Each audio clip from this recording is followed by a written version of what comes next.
তাহলে নারীর পর্দা লক্ষ্য রেখে শরীয়তের বিধান। ওই আপনারা সবাই বুঝবেন বা জানবেন, সাফা মারওয়া হজ্জের মধ্যে একটা জায়গা আছে যেখানে হাঁটতে হয়। এখানে একটা জায়গা আছে, একটু জায়গা, এখানে একটু দৌড়তে হয়, অল্প একটু জায়গা। হযরত হাজেরা আলাইহিস সালাম ইসমাইলের পানির তালাশে উনি এই জায়গাটুকু দৌড়াইছিলেন পানির তালাশে। তো আল্লাহ তাআলা এটাকে শরীয়তের বিধান বানাইছে। এখন হাজী সাহেবরা ওই জায়গাটা দৌড়তে হয়। এখন প্রথম যিনি এই জায়গাটা দৌড়াইছেন উনি তো ছিলেন মূলত মহিলা, হাজেরা। তো ওই সময় তো এটা মরুভূমি, একাকী জায়গা ছিল, কেউ ছিল না ওই সময়, উনি দৌড়াইছেন। এখন আল্লাহ তাআলা ওইটাকে বিধান বানাইছেন যে এই জায়গাটুকু দৌড়তে হবে। তো স্বাভাবিক যুক্তিতে, এমনি যুক্তিতে চিন্তা করলে এই জায়গাটা দৌড়াইব কে? কেন দৌড়াইছে? তো প্রথম কে? তো অথচ শরীয়তের বিধান হইল দৌড়াইবে এই জায়গাটা পুরুষরা, কিন্তু মহিলারা স্বাভাবিক হাইটা এরুমকা বলেন কেন? মহিলার পর কারণ সে যদি এখানে দৌড়ায় তাহলে তার এখানে এখন হাজার হাজার পুরুষ, এখন তার পর্দা কি হবে? লঙ্ঘন হবে। এই জন্য মহিলার জন্য এখানে দৌড়ানো নিষেধ, পুরুষ দৌড়াবে এই জায়গা। তাহলে কি বোঝা গেল? ইসলামী শরীয়তে তার সমস্ত বিধান নারীর আগে কি লক্ষ্য রাখছে? পর্দা। তাহলে যে নারীর পর্দা নাই তার কোনো দিন নাই, যে নারীর পর্দা নাই তার কোনো ইসলাম নাই, তার কিচ্ছু নেই, তার কিচ্ছু নেই। পর্দাহীন নারী বেহায়া নারী, বেহায়া নারী অসভ্য নারী, অসভ্য নারী। ওই নারীর কিচ্ছু নেই ইসলামের। সে আবার কিসের ইসলাম পালন করে? কারণ তার ইসলাম সাজানোই হয়েছে পর্দা নিয়ে, পর্দার সাথে। অতএব নারীদেরকে, মা বোনদেরকে আমরা এটা জোরালো বললাম। আল্লাহ নবী সাল্লাল্লাহু আলাইহি ওয়াসাল্লাম বলেন, আল মারআতু আওরাতুন। নারী বলে কাকে? আল্লাহ নবী সাল্লাল্লাহু আলাইহি ওয়াসাল্লাম বলেন যে নিজেকে আড়াল করে। আওরাত, আওরাত উর্দুতেও বলে নারীকে আওরাত। অর্থ হলো যে নিজেকে আড়াল করে রাখে, লুকিয়ে রাখে, পর্দায় রাখে। অতএব নারী বলেই তাকে যে পর্দা করে, যে নিজেকে লুকিয়ে রাখে, যে নিজেকে আড়াল করে রাখে। অতএব যেই নারী, কমপক্ষে মুসলিম নারী, মুসলমানের মেয়ে, মুসলমানের স্ত্রী, মুসলমানের বোন, মুসলিম মেয়ের মধ্যে যেই মেয়ের মধ্যে পর্দা নাই, নিজেকে আড়াল করা, নিজেকে লুকিয়ে রাখার, নিজেকে পুরুষের নজর থেকে বাঁচিয়ে রাখার মানসিকতাই যার মধ্যে নাই, ওইটা কোনো বেডিও না, বেডির জাতও না। প্লাস্টিক ছাড়া আর কিছু না, ওটা কোন নারী, ওটা প্লাস্টিক সামগ্রী হতে পারে। নারী বলে তাকে যে তার পর্দার প্রতি যত্নবান, যে তার ইজ্জতের কদর করে, যে তার সতীত্বের কদর করে। এক নারীর জীবনের শ্রেষ্ঠতম সম্পদ তার ইজ্জত, তার সম্ভ্রম, তার সতীত্ব। অতএব শুধুমাত্র জিনা ব্যভিচার এটাই নারীর সতীত্ব হানি না, বরং নারী বেপর্দা হারা হওয়াই সে তার নিজের ইজ্জতকে নিজে নিলামে তুলে দিবে, নিজের সম্মানকে নিজেই ভুলণ্ঠিত করে দিবে। এই জন্য আমি বললাম, আল্লাহ তাআলা বললেন, ওয়াকারনা ফি বুয়ুতিকুন্না ওয়ালা তাবাররাজনা তাবাররুজাল জাহিলিয়াতিল উলা। তোমরা ঘরে অবস্থান করো আর বেহায়া, বেপর্দা, মূর্খ নারীদের মতো বের হইও না, বরং যদি একান্ত প্রয়োজনে বের হতে হয় তো পর্দার সাথে বের হও। তাহলে এই দুইটা হুকুম, 3 নাম্বার, 4 নাম্বার, 5 নাম্বার, এটা সহজ কথা। ও আকিমনাস সালাহ, আল্লাহ বলে 3 নাম্বার নারী, মুসলিম রমণী, তোমাদের জন্য তৃতীয় হুকুম 5 ওয়াক্ত নামাজ আদায় করো। 4 নাম্বার হুকুম ও আতিনাজ যাকাত, তোমাদের অলংকার এবং জমানো টাকা বছর শেষে হিসাব করে যাকাত প্রদান করো। 5 নাম্বার ওয়া আতিইনাল্লাহ ওয়া রাসূলাহু, আল্লাহ বলেন জীবনের সব ক্ষেত্রে আল্লাহ এবং তার রাসূলের আনুগত্য করো।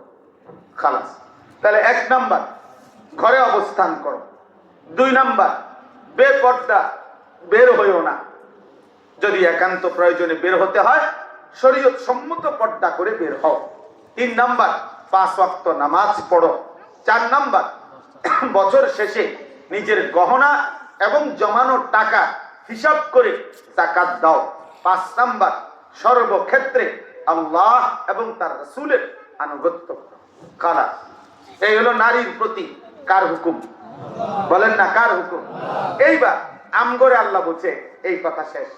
আল্লাহ তাআলা আমাদের পুরুষদেরকে বলছে, পুরুষদেরকে একটা কথা বলছে। এবার আল্লাহ বলছে, শোনো, এই যে তোমাদের নারীদেরকে, নারী তোমাদের, কখনো তোমাদের বোন, কখনো তোমাদের মেয়ে, কখনো তোমাদের স্ত্রী, কখনো তোমাদের মা, তোমাদেরই কারো পুরুষের সাথে সম্পৃক্ত নারীর পরিচয়। তাইলে আল্লাহ বলেন, আমি যে নারীদেরকে বললাম এই 5টা কথা, যে ঘরে অবস্থান করো, বেপর্দা বের হইও না, 5 ওয়াক্ত নামাজ পড়ো, যাকাত দাও, আল্লাহ রাসূলের আনুগত্য করো। আল্লাহ বলে, যদি কোনো নারী মুসলিম রমণী আমি আল্লাহর এই 5টা হুকুম পালন করতে পারে, তো আমি আল্লাহ তোমাদের পুরুষদের কাছে ওয়াদা দিলাম, এই নারীর বরকতে আমি আল্লাহ তোমাদের পুরা ঘর পবিত্র করে দেব। ইন্নামা ইউরিদুল্লাহু লিইউযহিবা আনকুমুর রিজসা আহলাল বাইত ওয়া ইউতাহহিরাকুম তাতহীরা। নিশ্চয়ই আল্লাহ তাআলা চেয়েছেন এই নারীর মাধ্যমে তোমাদের পুরুষদেরকে বলছি, আল্লাহ বলেন যে তোমাদের ঘর আমি আল্লাহ পবিত্র করে দেব, পবিত্র করে দেব।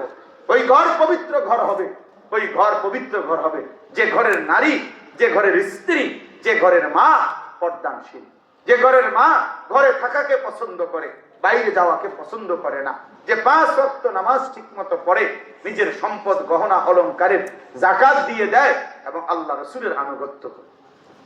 ওই ঘর পবিত্র, ওই মহিলার বরকতে তার স্বামী পবিত্র হবে, ওই মহিলার বরকতে তার সন্তানরা পবিত্র। এই জন্য আজকে মা বোনদের কাছে অনুরোধ, একে তো নিজের আখলাকের হেফাজত করে, নিজের পর্দার হেফাজত করে, ঘরে থাকাকেই পছন্দ করে, আর রঙ্গিলা টাইপ, বিভিন্ন কালারের এই সমস্ত বোরকা পরা বন্ধ করে দেন। কালো ঢিলে ঢালা আমাদের মা চাচিরা আগে যেই বোরকা পরতো, একটা বোরকা গায়ে দিত, এটার উপরে দিয়ে আবার বড় পাট্টাওয়ালা হাঁটুর নিচ পর্যন্ত আরেকটা পাট্টা পরতো, সামনে 2টা পাটওয়ালা ছোট ছোট আলাদা, মুখের মধ্যে নেকাব ছিল। এরপরেও আরে আমরাও তো দেখছি ছোটবেলায় আমাদের মা চাচিরা রিকশার মধ্যে চারদিকে কাপড় লাগাইতো, ছাতা হাতে নিয়ে তারপরে এক জায়গা থেকে আরেক জায়গা যাইতো। পুরুষ দেখলে ছাতা কাইট করে, ছাতি কাইট করে এক পাশে দাঁড়াইয়া থাকতো, পুরুষ গিয়া সারলে এরপরে মহিলা হাঁটতো। আর এখন বাজারে মার্কেটে পুরুষ ইজ্জতের জন্য দাঁড়াইয়া থাকতে হয়, বেডি আগে যাইয়া সারলে তারা, এরপরে বেড যদি জায়গা পায়, মহিলা যদি দয়া করে দূর জায়গা দেয়। হ্যাঁ হ্যাঁ, যদি এমনি দয়া করে আর কি, আর যদি দয়া না করে তো দয়া গিয়ে দেবে ভাই। এই জন্য এই অসভ্যতার সংশোধন জরুরি। আজকে এই কলরব যুব সংঘ মা বোনদের জন্য এই ইন্তজাম করেছে। আমি ব্যক্তিগতভাবে আজকে আমার রাত্রে এখানে বয়ান করার কথা ছিল। আমার রাত্রে কুমিল্লা শহরে আমাদের অত্যন্ত গুরুত্বপূর্ণ একটা মাহফিল আছে।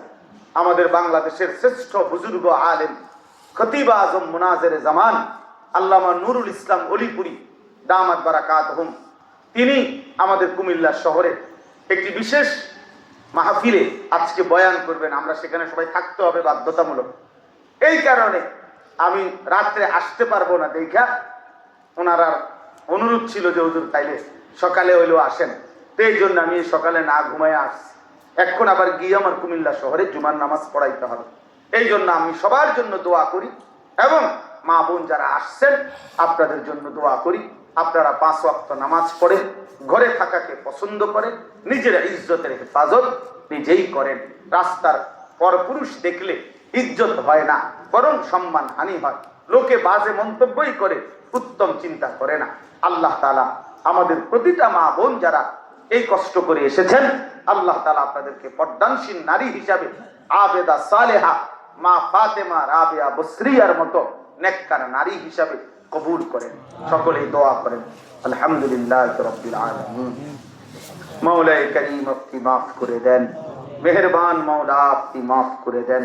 আয় আল্লাহ, মা বোনদের প্রত্যেককে আবেদা সালেহা, আবেদা সালেহা।